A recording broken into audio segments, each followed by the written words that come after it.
Okay, since we last spoke, you've been rolling out in a ton of markets around the world. Really fancy upfronts, by the way. I heard tons of fantastic feedback from Why them. weren't you there? Children, Okay. I'll give you 1 year excuse. Yeah, the inability to travel at the moment. But one of the things that they saw there was fantastic rollout of lots of stuff around sports, which we'll come to. From where you sit and you're looking at all these different markets, are you satisfied with how the sort of ad proposition is rolled out? Yes, I mean, I'm satisfied in terms of the number and how quickly we're rolling them out. I would like them to grow faster, and I think that's just a subset of our ability to scale at the velocity that we would like to scale, especially in Europe, where you're seeing a tremendously dynamic marketplace right now in streaming. You have all of the major competitors there. So we look forward to continuing to drive the distribution of the platform, but it has been embraced by advertisers. We are very well sold in most markets. They ask for interestingly unique things that are different than what we do in the US, which I love. A lot more brand partnerships, a lot more integrations, and in Latin America too, right? The difference is in Latin America we have a lot of sports on the platform, and so it's a lot more balanced in terms of the types of content. And I'm looking forward to what markets are next. When you're looking at driving it, are you looking at driving just overall subs, and or are you looking at driving the ad tier, or does it not matter? We've set the business up so we really don't matter. Obviously, sitting in my seat, I prefer ad-supported subs, but Sure. the way the business plan has been built, it doesn't really matter for us. It's really customer choice and what is the most attractive option for whatever the consumer is. I think at the end of the day, for us, the other piece is, how do we continue to drive engagement regardless of what tier you're on? Because I think ultimately all of that breeds more opportunity for distributors and for advertisers. There's lots to talk about the current economic environment, consumer spend and stuff. Typically it's about 50-50 where your subscriptions are ad tier or non-ad tier. Are you seeing a change in that with the economic conditions that we're in at the moment? For sure. I mean, since we launched the Disney Plus tier with ads, every time we look at the numbers, it actually gets better. In terms of the new subscribers coming in, most of them are choosing the ad tier. It's over 50% at this point. It varies by market. Mm-hmm. And that's pretty similar to what we saw in Hulu, right? So like in Hulu, 2/3 of our subscribers are ad supported. And, in the US, more than, I think it's the last number I saw was 60% of Disney Plus subscribers are choosing the ad tier. 60. And especially now that we're bundling with Hulu and eventually with ESPN, the app, that's going to be the most, exciting opportunity in terms of bundling the ad-supported tier across all three properties. Okay, yeah, we'll come to that in a moment. When you look at the overall sort of TV marketplace, who do you view? Because you've got linear products which still drive huge amounts of income for you. You've got all these digital products too, with Disney Plus and the rest of them. Who do you view as your sort of competitors in that landscape? It's so funny you say that because I actually we were preparing a presentation the other day, and even this. For sure, in the streaming marketplace, you look at streamers, and there's really four buckets for us, right? It's the true digital players, the platforms like the Googles and Amazons, the true digital players like the Netflix and maybe Roku, the legacy media companies, I would say, which are more like us, like Peacock, Paramount, and then you have the in the U.S. fast channels, right? The ones that are free ad-supported streaming. They're all different. They all have different competitive values and propositions. I spend a lot of time focused on, when I looked at that page, we set ourselves in the middle, and what does it look like? The left side of the page, the native platforms and the digital players. Why? Because we're investing a ton in advertising technology. More and more, our business is being automated, and we need to be able to compete. We have the scale to compete. We have better storytelling to compete. You do. And ultimately, we have the advertising technology that is competing. And so we spend a lot of time talking about how are we in business with some of these players? Because, they're frenemies, right? Some of them are distributors. Some of them are technology platforms we work with.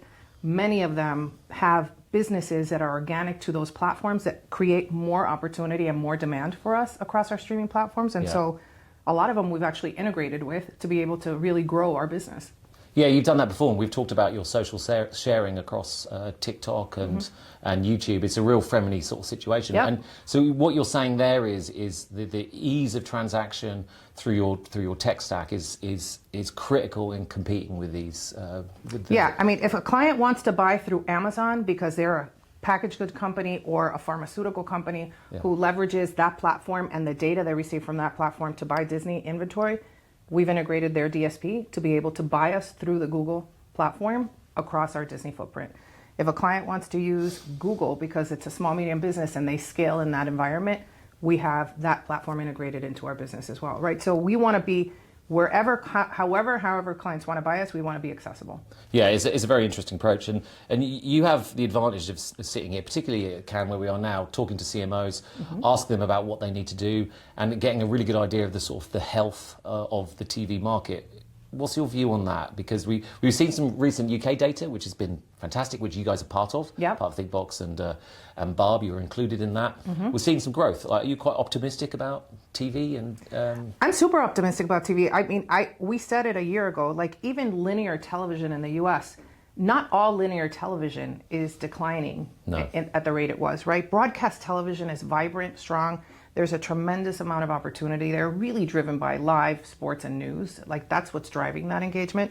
But you know, sports continues to be a huge growth driver for ESPN, and linear is our biggest part of that business. And so I'm super motivated by what we see. I mean, we have had ratings growth, double-digit ratings growth across the board on all of our ESPN platforms in years. In years we haven't seen that. And so there is time being spent with linear television.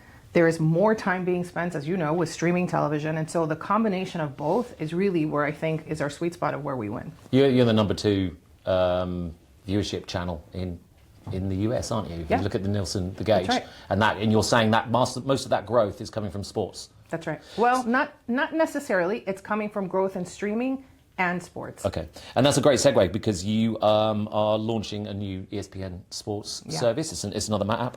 What I'm interested in, because it's an app with a subscription model, I assume, and an ad model. Yep.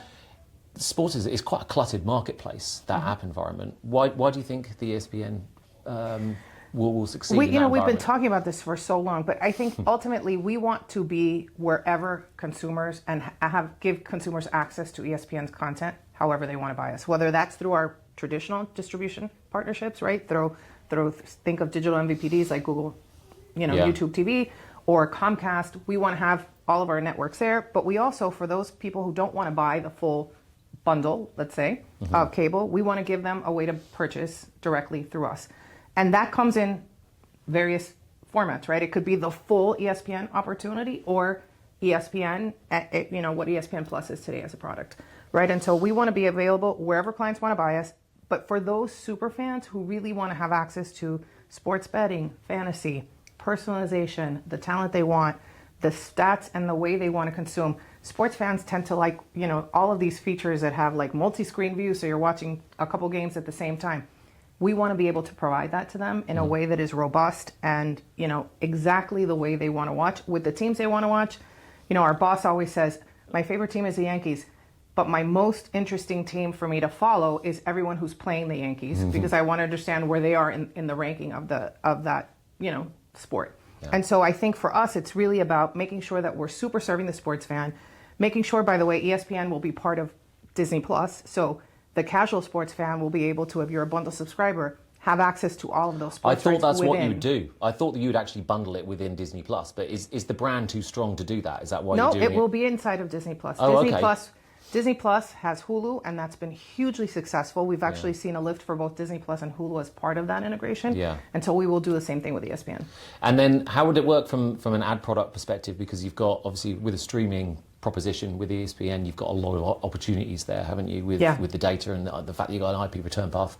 Will it be, if it's a broadcast product or TV show and then you're putting it on the app, would that be the same ad experience or will it be all different because it'll be on the app? So it's both. So many things will have pass-through as part of the initial launch of the platform, only because we have so many key multi-year partnerships around sports that you want to make sure the full integration and how it gets delivered to the consumers the same regardless of experience.